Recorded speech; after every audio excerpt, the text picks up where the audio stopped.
நான் மாணவன்.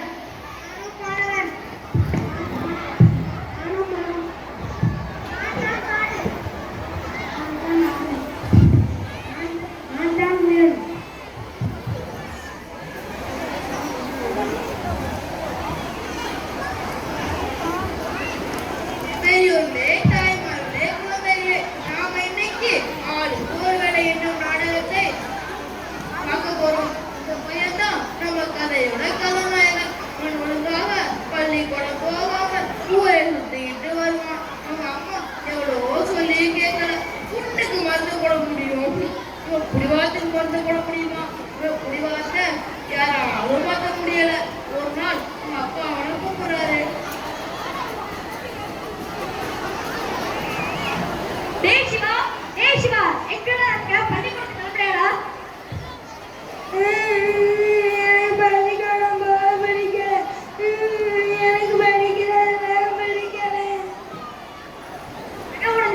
வெள்ளம் அழுதாலும் வராது.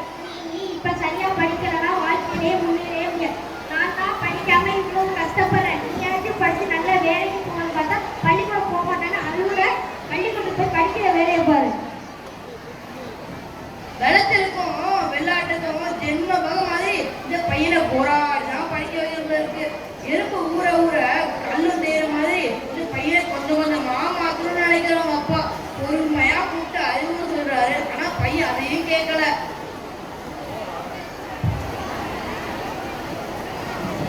நானும் பொறுமையா சொல்லி பார்த்துட்டேன். நீ கொஞ்சம் கூட காலில் வாங்குற கையில நான் பிடிச்ச முயலுக்கு 3 கால் முன்னாடியே திருப்பி திருப்பி சொல்லிட்டு இருக்கேன். நீ கொஞ்சம் கூட காலில் வாங்க மாட்டீங்களா?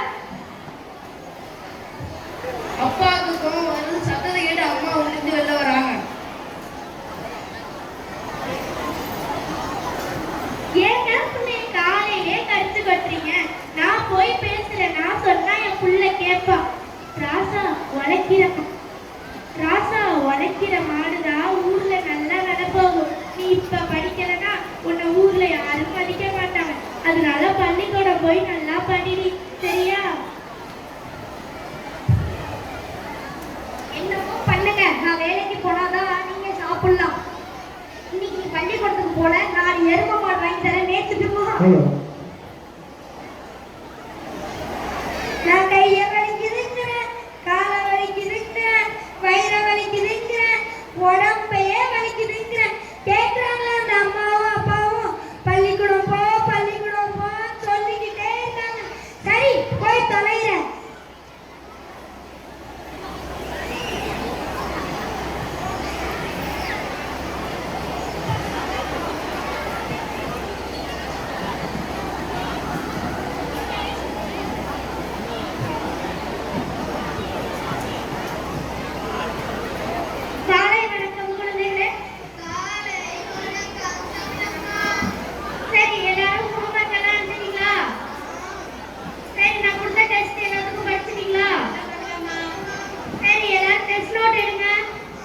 ஐயோ, டெஸ்ட்டுக்கு வேற படிக்கலையே. படிக்கலன்னு சொன்னாலும் திட்டுவாங்க, டெஸ்ட் எழுதலைனாலும் திட்டுவாங்க. அதுக்கு நம்ம வீட்டுக்கே ஓடிடலாம். அவனுக்கு படிக்க பிடிக்கல. நினைச்சதான் கழுத எழுத்துமே ஓட்டாத மாதிரி பள்ளிக்கூடத்தை ஒரே ஓட்ட முடிக்கிறான். விளையாட வேற ஆகியவர்கள் பாக்குறான். நம்ம ஒரு இருப்பு போயிட்டு இருக்கு. எங்க தெருவுல யாரையுமே காணுமே. எங்க சத்தம் மட்டும் வரல, ஆளை காணும். கீழே பாரு. ஓ, எறும்பே என் கூட விளையாட வரியா? போ உனக்கு நான் வேலை இல்ல. குடல் கூழ் கடுக்குதான், கொண்ட பூ கடுக்குதான். எனக்கு நிறைய வேலை கிடக்கு. என் குழந்தைகளுக்கு தீனி கொடுக்கணும், அரிசி நொய் எல்லாத்தையும் சேகரிக்கணும். சொப்பனத்துல கண்ட அரிசி சோத்துக்காக மாட்டா. நான் கிளம்புறேன். நீ ஏதோ பார்க்கலையே அந்த தேனி, அதோட போய் விளையாடு. நீ வரலன்னா வேற ஆளா எனக்கு இல்ல.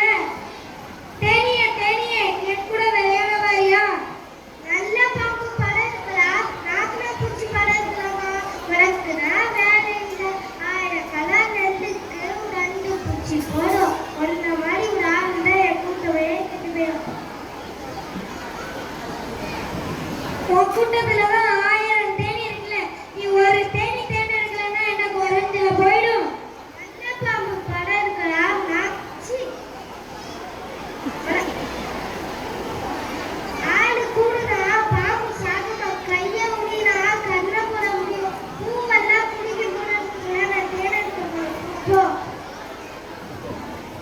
வேலையும் போயிட்டு பையன் கொஞ்சம் தூரம் நடக்கிறான். ஒரு வீட்டு வாசலில் பொதி மாடோடு நின்றுட்டு,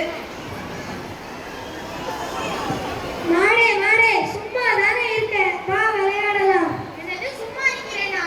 காவல்காரன் சுமக்கிறவனுக்கு தான் பாரம் தெரியும். உனக்கு என்னப்பா? உனக்கு தான் வேலை இல்லை.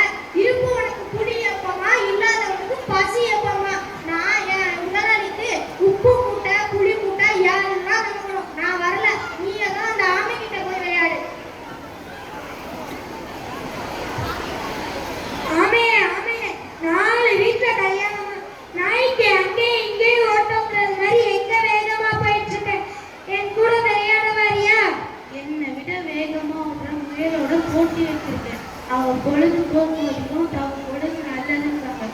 நான் கொஞ்ச நேரம் கூட வீணாக்காம நடந்தே ஆகணும். பாடி பாடி குத்துனாலும் பதுர அரிசி ஆகுமா? நீ ஓடி ஓடி பார்த்தாலும் முயலை உண்ட முடியுமா?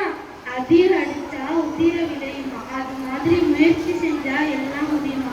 நீ வேணா அதோ அங்க இருக்க முயல்கிட்ட போ. பையன் கொஞ்ச தூரத்தில் படுத்துக்கிட்டு இருக்க முதலிட்டே போகிறான். முயலே முயலே, குத்துக்கல்லுக்கு குளிரா வெயிலாங்கிறது மாதிரி சொகமா படுத்திருக்கியே, என் கூட விளையாட வரியா? உன்னை பார்த்தா உனக்கு நக்கலாவா இருக்கு? அகலில் விட்ட முதலைக்கு இதுவே சொர்க்கம்னு சொல்ற மாதிரி நிழல்ல கொடுத்து தூங்கணும். நானும் போன தடவை ஆமை இடம் தப்பு கேட்டேன். இந்த தடவையாவது ஆமையை முந்தியே ஆகணும். அதனால வேகமா ஓடணும். வேணும்னா அதுவும் அங்கே இருக்கிற குட்டிச்சுங்களுக்கு போய் விளையாடணும். கார்த்திகை மாசம் பெரிய கண்ட மாதிரி விளையாட ஆள் கடிச்சு நடந்து அந்த குட்டி சவர மேல ஏறி விளையாடுறான். அது ரொம்ப பழைய சவரு.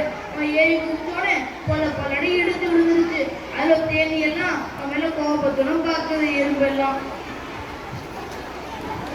பாவி, நாங்களே இதை விட்டா கதியில அப்பால போனால விதியில நினைச்சு தட்டி போட்டு புரட்டி போட நம்ம கிடக்குறோம். உனக்குதான் வேலை இல்லைனா எதுக்குறாங்க? கஷ்டப்பட்டு பாடுபட்டு சேர்த்து வச்ச எல்லா பொருளையும் அப்படி கீழே போட்டு உடச்சு வச்சுட்டியா? நீ நல்லா இருப்பியா? எறும்பு பூச்சி எல்லாம் மிளக்கோவத்துடன் பார்க்குது. அவன் வழி தாங்க முடியாம கத்திக்கிட்டு காட்டுலயும் வீட்டுலயும் வீட்டுக்கு போறான். போய் அவங்க அம்மாவை பார்க்கறான்.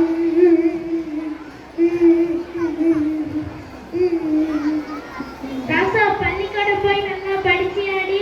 ஏட்டாடே, பள்ளிக்கூடம் போகும்போதும் தான் அழுதுகிட்டே போற, பள்ளிக்கூடம் விட்டு வீட்டுக்கு வரும்போது கூட அழுதுகிட்டே வருங்க.